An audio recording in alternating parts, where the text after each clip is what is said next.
اور پھر یہ بات ہم اپنی طرف سے نہیں کہہ رہے ہیں، جب لوگ بریلی کا نام بھی نہیں جانتے تھے اس وقت محقق علی الاطلاق شیخ عبدالحق محدث دہلوی اپنی شورِ آفاق کتاب اشعۃ اللمعات میں لکھتے ہیں کہ 4 ولی دنیا میں ایسے ہیں جو زندوں کی طرح تصرف کرتے ہیں اپنی قبروں سے، ان میں سے شیخ عبد القادر جیلانی بھی ہے۔ یہ عبدالحق محدث دہلوی لکھ رہے ہیں اشعۃ اللمعات کے اندر کہ زندوں کی طرح اپنی قبر سے تصرف کرتے ہیں۔ اب یہاں ایک بات آپ سے عرض کروں، قرآن نے آصف بن برقیہ کی شان بیان، توجہ کرنا، کیا شان بیان کی؟ جس آصف بن برقیہ نے تخت بلقیس کو پلک کے جھپکنے سے پہلے لا کے پیش کیا، اللہ اس کے بارے میں کہتا ہے کہ وہ کتاب کا علم رکھتے تھے۔ توجہ کرنا، کس کا علم رکھتے تھے؟ کتاب۔ اس دور میں کتاب کون سی تھی؟ اس کتاب کا نام تھا زبور۔ اس دور کی کتاب کیا تھی؟ زبور۔ اور علماء سے پوچھیں، جیسے فضیلت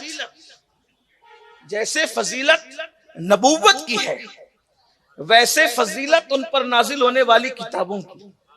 نبی جس شان کا معجزہ اس شان کا، نبی جس شان کا کتاب اس شان کی، نبی جس شان کا نسب اس شان کی۔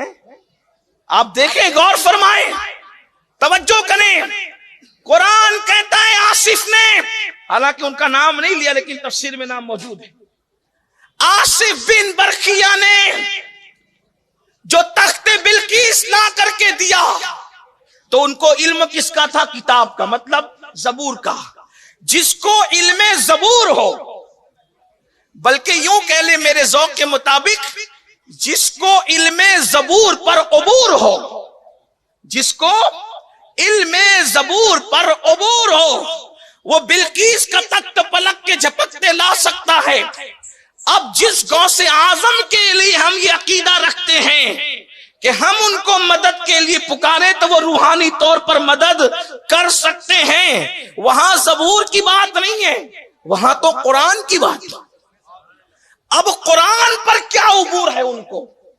اس لیے کہ لوگ تو یہ سمجھتے ہیں کہ یہ جن کو ولی مانتے ہیں، صوفی مانتے ہیں، بزرگ مانتے ہیں، ان لوگوں کو کوئی قرآن حدیث آتا نہیں، کیونکہ یہ لوگ صوفی ولی بزرگ کے کس کو پہچانتے ہیں؟ بمبئی کے قبرستان میں جو گانجا چرس پیتے بیٹھے ہوئے لوگ، ان کو دیکھ کے سمجھتے صوفی کسے کہتے ہیں۔ اور ان چرسیوں کو، گنجڑیوں کو، نشیڑیوں کو دیکھ کر تم صوفی سمجھ رہے ہو۔ صوفی یہ گندے نشے نہیں کرتے، اس کو تو نشہ محبت الہی ہوتا ہے۔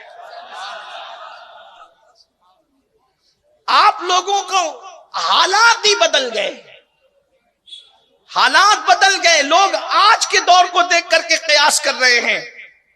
تو یہ جو گندے گلیز لوگ ہیں، جو ننگے دھڑنگے پھر رہے ہیں، جو گانجا چرس پی رہے ہیں، جو کبھی جمعہ میں بھی مسجد میں نظر نہیں آتے، آپ ان کو دیکھ کر تصوف سمجھتے ہو؟